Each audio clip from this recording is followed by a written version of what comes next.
মুছক লৈ বিপদত এজন কৰ্মচাৰী। আমি দাড়ি মুছ ৰাখিলে সমস্যা, ডাঙৰ ডাঙৰ IPS বিষয়া আদিয়ে ৰাখিলে একো নাই। চাকৰি গ'ল মুছৰ বাবে। পুৰুষে কয় দাড়ি মুছেই মেইন, পুৰুষৰ বাবে গৌৰৱ দাড়ি মুছ, কিন্তু এই মুছৰ বাবেই চাকৰি গ'ল ৰাকেশ ৰাণাৰ। पुलिस में कई लोग रखे हुए हैं, IPS अधिकारी भी कई हैं जो रखे हुए हैं। उसके बाद मेरे ऊपर जो ऑब्जेक्शन उठाया वो कुछ समझ में नहीं आया, मुझे क्यों टोका गया मुझे पे। और अगर बोलते सर तो 1 साल से उनकी सेवा में हूँ, जब बोलते अचानक से मुझे टोक दिया। ভোপালৰ এগৰাকী শীৰ্ষ আৰক্ষী বিষয়াৰ বাহন চালক হিচাপে কৰ্মৰত আছিল ৰাকেশ ৰাণা।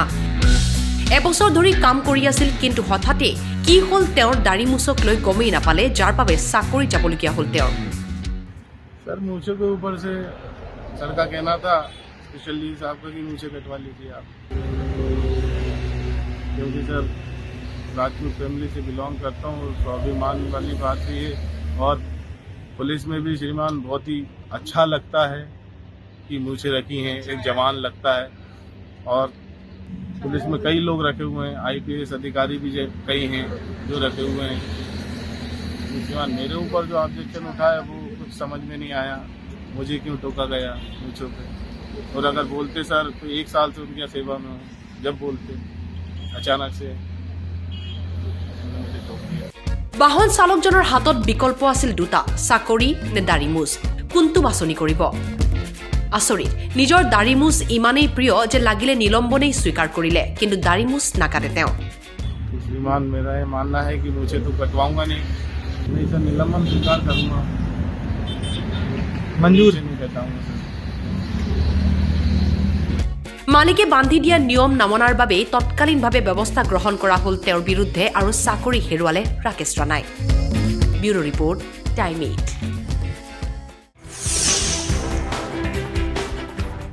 মুছক লৈ বিপদত এজন কৰ্মচাৰী। আমি দাড়ি মুছ ৰাখিলে সমস্যা, ডাঙৰ ডাঙৰ IPS বিষয়া আদিয়ে ৰাখিলে একো নাই। চাকৰি গ'ল মুছৰ বাবে। পুৰুষে কয় দাড়ি মুছেই মেইন, পুৰুষৰ বাবে গৌৰৱ দাড়ি মুছ, কিন্তু এই মুছৰ বাবেই চাকৰি গ'ল ৰাকেশ ৰাণাৰ। पुलिस में कई लोग रखे हुए हैं, IPS अधिकारी भी कई हैं जो रखे हुए हैं। उसके बाद मेरे ऊपर जो ऑब्जेक्शन उठाया वो कुछ समझ में नहीं आया, मुझे क्यों टोका गया मुझे पे।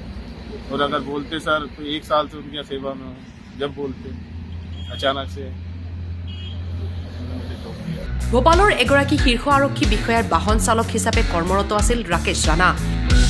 এবছৰ ধৰি কাম কৰি আছিল, কিন্তু হঠাতে কি হ'ল তেওঁৰ দাড়ি মুছক লৈ গমেই নাপালে, যাৰ বাবে চাকৰি যাবলগীয়া হ'ল তেওঁৰ। सर मूछे के ऊपर से सर का कहना था स्पेशली साहब का कि मूछे कटवा लीजिए आप, क्योंकि सर राजपूत फैमिली से बिलोंग करता हूँ। स्वाभिमान वाली बात भी है और पुलिस में भी श्रीमान बहुत ही अच्छा लगता है कि मूछे रखी हैं, एक जवान लगता है। और पुलिस में कई लोग रखे हुए हैं, IPS अधिकारी भी कई हैं जो रखे हुए हैं। उसके बाद मेरे ऊपर जो ऑब्जेक्शन उठाया वो कुछ समझ में नहीं आया, मुझे क्यों टोका गया मुझे पे। और अगर बोलते सर तो 1 साल से उनकी सेवा में हूँ, जब बोलते अचानक से मुझे टोक दिया। বাহন চালকজনৰ হাতত বিকল্প আছিল দুটা, চাকৰি নে দাড়ি মুছ, কোনটো বাছনি কৰিব? আচৰিত, নিজৰ দাড়ি মুছ ইমানেই প্ৰিয় যে লাগিলে নিলম্বনেই স্বীকাৰ কৰিলে, কিন্তু দাড়ি মুছ নাকাটে তেওঁ।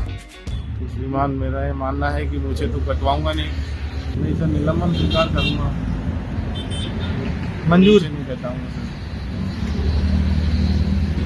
মালিকে বান্ধি দিয়া নিয়ম নামনাৰ বাবে তৎকালীনভাৱে ব্যৱস্থা গ্ৰহণ কৰা হ'ল তেওঁৰ বিৰুদ্ধে, আৰু চাকৰি হেৰুৱালে ৰাকেশ ৰাণাই। Bureau report, time 8।